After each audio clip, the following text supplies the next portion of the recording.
Good morning to all of you.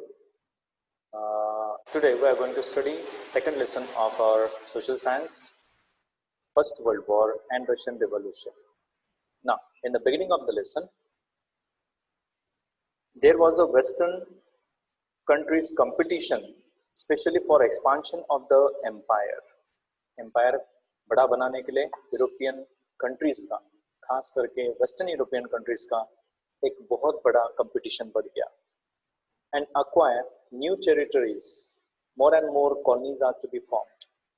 And this resulted in these countries going to Asia and Africa. ये competition इसलिए बढ़ा क्योंकि ये countries एक साथ में एशिया और अफ्रीका जैसे कॉन्टिनेंट्स के अंदर धीरे धीरे जाने लगे. Thus they established their colonies and expanded their rule. One by one country went to Africa and second is Asia continent. And they started forming their colonies and expanded their empire. They wanted more and more territories. And because of this, consequently, there arose a competition between European nations to establish the colonies in the continents such as Asia and Africa.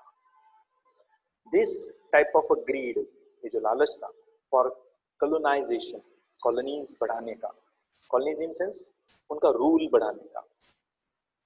Among the Western European nations की जो लालच थी to rule over different nations, this caused a huge damage, especially to the economical, social and cultural, especially of Asia and African countries. Asia और Africa के countries के जो culture है, economical conditions थी, सोशल बैकग्राउंड जो था वो destroy होने लग गया. The result of this on the world politics was such that the first world war took place.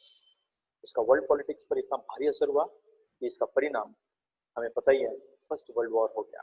लेकिन साथ में एक रेवोल्यूशन भी हुआ जिसके बारे में हम पढ़ने जा रहे हैं. That is a Russian revolution which is also called as Bolshevik revolution and etcetera. Many other things also took place. Now, along with this, first of all, we'll study about the details in the Western Europe and the colonialism in Asia and Africa. The Western European countries wanted to expand their empire in Asia, Africa. Western European countries, they wanted to expand their colonies, their rule in the Asia and the African countries. Their greed, उनका लालच जो था colonization का, colonies बढ़ाने का, rule बढ़ाने का, did not even spare even their neighboring countries.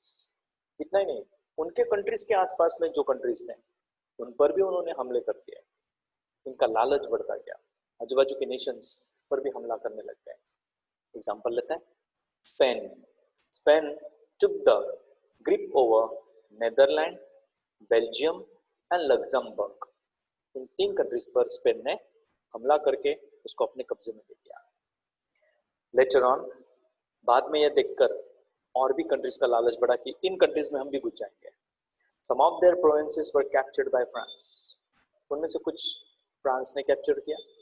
And now after that when the Portuguese king died, Portuguese जो किंग थे, ओके, जब वो मरे, उनकी पूरी राज्य की देखभाल करने के लिए, संपत्ति को संभाल के रखने के लिए स्पेनिश किंग के हाथों में सत्ता सौंप दी गई, क्योंकि वो उनके ब्लड रिलेटिव थे. सो फॉर 6 decades, 60 साल तक, 60 years, 1 decade is equal to 10 years. So 60 decades, 60 years. The monopoly of establishing, there was a competition, कौन कितने कंट्रीज में अपना राज बनाएगा. This monopoly of establishing the colonies in non-European countries was with the Spain. Spain बहुत ताकतवर बन गया. Similarly Italy और जर्मनी, ये दोनों भी शिकार बन गए. Okay, these states became the victim of the greed of, किसका लालच बढ़ा उनके ऊपर? फ्रांस और ऑस्ट्रिया का, नॉट ऑस्ट्रेलिया, ऑस्ट्रिया का और फ्रांस का लालच बढ़ गया और उन्होंने इटाली और जर्मनी पर अपना रूल बना लिया. When the European powers were tightening their grip over the Asian and the African nations, many of the European nations which had become free, जब दूसरी तरफ ये जो यूरोपियन नेशंस हैं, when they were making their powers very powerful in the different nations, in that particular period only, in that time only, some of the European nations which had become free, कुछ European nations जो already किसी के rule में थे, अब वो free हो गए, आजाद हो गए, they got the independence. They also started following the footsteps, okay, of these other countries and made many of the Afro-Asian nations their colonies. But the question is, who's on whose footsteps? England एक ऐसा nation था कि जिसके footsteps को देखकर बाकी European nation जो independence के बाद उनका कुछ बचा नहीं था, तो उनको भी कुछ तो चाहिए, और उनकी नज़र अफ्रीका और एशिया कॉन्टिनेंट के अंदर की जो कंट्रीज है, ओके, जो पिछड़े हुए थे, ऑलरेडी रूल्स में थे और भी इसके पहले बहुत सारे रूल करके गए, उनकी नज़र उन पे पड़ गई. अब let us understand the colonies which were formed in Asia first. After strengthening its grip over India, Britain, or you can say England, sorry, not Britain, England. England ने अपनी जब grip इंडिया पर बना ली, तो उसका लालच बढ़ता गया. So it started expanding its empire in Sri Lanka, Myanmar, that is Burma, Singapore, and Malaysia. And now England entered China. China में भी घुस गया, लेकिन वो ओपियम ट्रेड को ध्यान में रखकर हमला करने को तैयार नहीं था. अच्छा खासा उससे बिजनेस मिलता था, चाइना से बहुत सारे प्रोडक्ट्स मिलते थे, और वो एक अच्छा कंट्री होने के नाते उसके 5 ports were captured by England. So there took a war between China and England in the year between 1839 to 1842, which came to be known as Opium Wars in the history. History में इनको Opium Wars इस नाम से जाना जाता है. China lost the war, okay, and thereby lost 5 of its ports to England, where England could carry on their trade. England को सिर्फ अपना trade carry out करना था, अपना business करना था. So it captured 5 ports जो China के थे, and thus expanded their empire. और उन्होंने, इंग्लैंड वालों ने अपना empire पूरी तरह से बढ़ा दिया, बहुत बड़ा empire बना दिया. Taking advantage of China's weakness, China का कमजोरी का फायदा उठाते हुए इंग्लैंड ने तो ऑलरेडी कैप्चर कर ही लिया था, लेकिन बाकी कंट्रीज की भी नजर उस पर पड़ गई.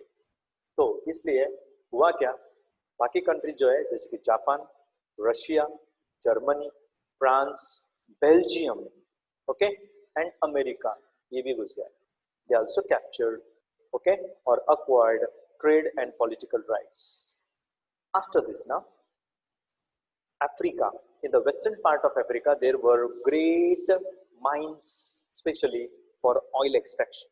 Oil को निकालने के लिए खजाना था अफ्रीका के वेस्टर्न हिस्सों में, and therefore this attracted the Europeans to establish the colonies. वहाँ पर colonies बढ़ाने का उनका लालच बढ़ता गया.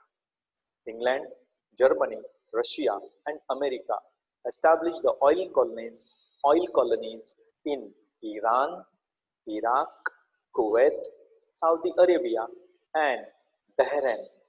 5-6 देशों पर अफ्रीका के वेस्टर्न कंट्रीज के अंदर इन्होंने ऑयल को ध्यान में रखते हुए अपना दबदबा बनाना शुरू किया. And this made great efforts to take care of their own interest. इन्होंने काफी एफर्ट्स लिए कि वो अपने अपने इंटरेस्ट को ध्यान में रखेंगे कि वो किसको क्या पाना है, क्या नहीं खरीदना है, क्या एक्सट्रैक्ट करना है. Now second is colonialism in Africa. ये हो गए एशिया कॉन्टिनेंट के कंट्रीज की बात. अब करते हैं अफ्रीकन कॉन्टिनेंट के अंदर के कुछ कंट्रीज की बात. The Dutch established it's colonies for the first time at the end of 15th century. 15th century के अंत में, मतलब 1450 से लेकर 1499 के आसपास, ये पीरियड के बीच में जो 15th century का अंतिम स्टेज था, these Dutch people established their colonies for the first time at the end of the 15th century in South Africa. South Africa में Dutch भी घुस गए. Now, after that, England and France, इनका भी लालच बढ़ गया.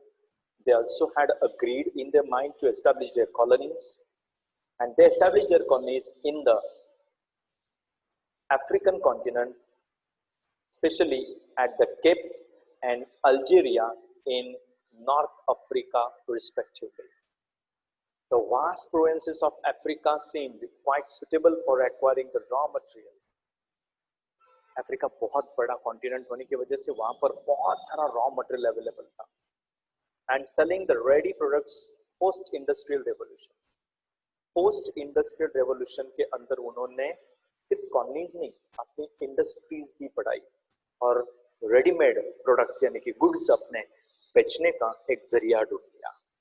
Okay, now along with this, what happened when this competition was going on? The vast province of Africa, which was very attractive part for the raw material, and because of the post-independence revolution, because of which European countries competed to establish colonies. European countries ने अपनी colonies बनाने का इस competition बढ़ा दिया। King Leopold of Belgium, इसने जाकर किसी कंट्री के हिस्से पर अपना कब्जा बना लिया, seized the vast province of Congo, Africa के कोंगो का रीजन इसने अपने कब्जे में ले लिया, and established his rule over there. England established its colonies in Egypt, some provinces of East Africa and some of South Africa. England ने इन तीन अलग हिस्सों में किसके, अफ्रीका के तीन अलग हिस्सों में अपनी ग्रिप बना ली। कौन कौन से? इजिप्ट में, ईस्ट अफ्रीका में, साउथ अफ्रीका। फ्रांस ने क्या किया? France established its colonies in Tunisia. Tunisia is a part or a country which is located in Africa continent, and along with this it also had a grip over Morocco and West African provinces. These were the three different parts of Africa which were captured by whom? Yes, France. England और France ने लगभग 6 अलग-अलग provinces अपने कब्जे में ले लिया। Germany का लालच बढ़ गया। Germany established its empire in some provinces of East and West Africa. Germany ने ईस्ट और वेस्ट अफ्रीका में अपनी थोड़ी सी ग्रिप बनाना शुरू की। चौथा country Italy. It captured the African provinces around the Red Sea. Red Sea के पास में जो regions थे, ये भी कब्जे में ले लिया। Spain and Portugal also seized some provinces. पांचवा कंट्री स्पेन और पोर्चुगीज। इन्होंने भी अफ्रीका के अंदर के बहुत सारे प्रोविंसेस अपने कब्जे में ले लिया है। नाउ द क्वेश्चन इज, अब ये सब एक साथ में टूट पड़े, समझौता करना पड़ेगा, कौन कहां पर क्या क्या करेगा? So a conference for the European nations was held in Berlin. Germany के अंदर जो बर्लिन है वहां पर एक कॉन्फ्रेंस रखी गई। इन सब नेशंस के जो अधिकारी थे, they all got together and they decided to have a discussion that who will look after Africa, especially look after, in sense, who will have the control over African provinces at which places. So this particular conference took place between the year 1884 to 85. In the midst of this competition to establish the colonies. Now, different African countries or territories were divided among the European nations. इन्होंने Africa के सही ढंग के टुकड़े कर दिए, टुकड़े in sense divide करके कि कौन कहां पर क्या क्या करेगा। At the end of the conference, this was the final decision that these countries will look after these provinces and they will try to rule over those parts according to their own knowledge. Thus, the colonial dominance, ये जो दबदबा जो बना रहे थे Africa और Asia पर of the different European nations was established over the entire Africa. Africa पूरा कब्जे में आ गया। While on the one hand, we say that the greedy European nations were trying to colonize various Asian African territories. ये जो लालच भरा जो European western European Nations का जो लालच था एशिया और अफ्रीका के टेरिटरीज को अपने कब्जे में लेने का, ये चलता रहा सिलसिला। लेकिन दूसरी तरफ इसका परिणाम बड़ा भयंकर होने वाला था। तो पता है क्या है वो? फर्स्ट वर्ल्ड वॉर के बाद जो परिस्थिति है वो सेकंड वर्ल्ड वॉर उभर के आने की पॉसिबिलिटी है। And this is the main thing, this is the reason we can say because of which the second world war is going to take place. On the other hand, Germany and Italy had competed Okay, completed, not competed, completed the process of its respective political unification. इन दो countries ने एकजुट होने का तय कर लिया, दोनों ने पॉलिटिकल यूनिफिकेशन का डिस्कशन किया। कौन कौन सी कंट्रीज ने? जर्मनी और इटाली ने।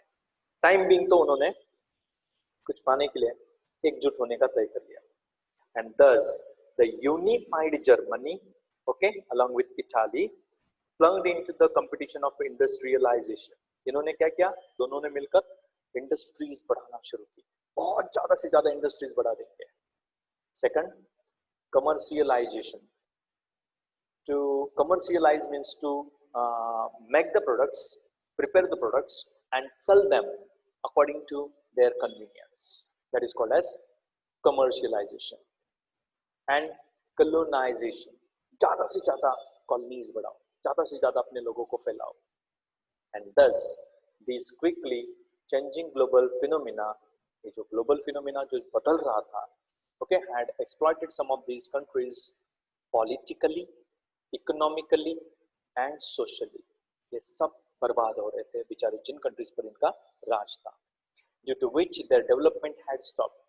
अफ्रीका एंड एशिया कॉन्टिनेंट के जो कंट्रीज है, इनको डेवलप उभर के आने का मौका ही नहीं मिल रहा था। इतने सारे कंट्रीज एक साथ में जाकर सब पर हमला कर रहे थे, क्योंकि इनको कॉलोनीज बढ़ानी थी, अपना ट्रेड बढ़ाना था, बिजनेस बढ़ाना था, पैसा कमाना था। लेकिन उन लोगों का क्या? What about those people who are living in the Africa and the Asia continent? इनकी कोई डेवलपमेंट ही होने को तैयार नहीं थे। इसलिए आज हम एशिया कॉन्टिनेंट का एक छोटा सा जो हिस्सा है, ओके, वेस्ट साउथ के पार्ट में हमारा कंट्री आता है, एशिया कॉन्टिनेंट के, जो आज भी देखे तो उतना डेवलप नहीं है। क्यों? क्योंकि 60 to 70 years लगभग आजादी के बाद हम उतना उभर के आ नहीं सके, आ सकते थे, आ नहीं पाए। क्यों? It may be the political reason, it may be the social reason, it may be the economical reason. अब ये सब करने वाला कौन होता है, ये आपके अंडरस्टैंडिंग है। करेक्ट? हम जिम्मेदार है, गवर्नमेंट है, या कौन है? That is a great question. इसलिए इनकी डेवलपमेंट रुक गई थी। And this had led to the first world war, और इसका परिणाम फर्स्ट वर्ल्ड वॉर शुरू हो गया। फैक्टर्स दैट कॉज्ड, पहले फर्स्ट वर्ल्ड वॉर पढ़ेंगे, फिर सेकंड वर्ल्ड वॉर की भी बात करेंगे, बाद में आएगा अगर आता है लेसन में। तो जो कारण थे फर्स्ट वर्ल्ड वॉर के, वो क्या क्या थे, ये आज के कुछ इंपॉर्टेंट फैक्टर्स हैं जो बहुत मायने रखते हैं। The first world war could be considered as one of the most heartbreaking and unforgettable events of the modern world. Modern world का कभी ना भूला जा सके, सबको इस पूरी तरह से हार्ट ब्रेकिंग और अनफॉरगेटेबल टाइप का इवेंट बना के गया। Many factors were responsible for this. There are different type of the factors which are responsible for the First World War. The First World War began on 1st August 1914. Okay, Germany had defeated France in the Sedan War. Sedan में जो war हुआ था, जिसमें Germany ने France को हरा दिया। Okay, because of which France had to sign the Frankfurt Treaty.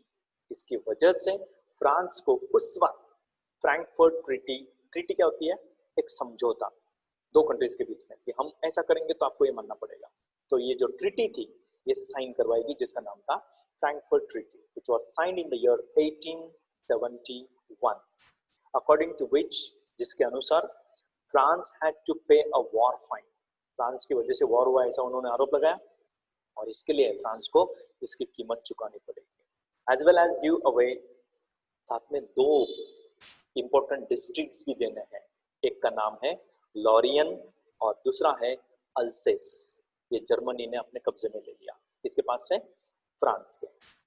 France had not been able to overcome this humiliation, or you can say humiliation, not humiliation, humiliation. ये जो इंसान के ऊपर जो बुरी तरह से अन्याय हो रहा था, उसको ह्यूमिलिएट कर रहे थे जर्मन्स, ये ओवरकम नहीं कर पाए, इतनी आसानी से उसमें से बाहर नहीं निकल पा रहे थे। बहुत बुरी तरह से अन्याय किया था जर्मन्स ने फ्रांस के ऊपर। And thus the Frankfurt Treaty itself was the cause of the First World War. अब इसलिए माना जाता है कि फ्रैंकफर्ट जो ट्रीटी साइन करवाई थी जर्मन्स ने, इसके पास से फ्रांस के पास से ये सबसे पहला कारण बनता है या एक कारण बनता है फर्स्ट वर्ल्ड वॉर होने के लिए। So the end of a war sowed the seeds of a future war. लेकिन ऐसा माना जाता है कि ये जो फर्स्ट वर्ल्ड वॉर जब एंड हुआ, कब एंड हुआ तो पता है 1919 के आसपास। ओके, तो ये अंत में बीज बो के गया सेकंड वर्ल्ड वॉर के।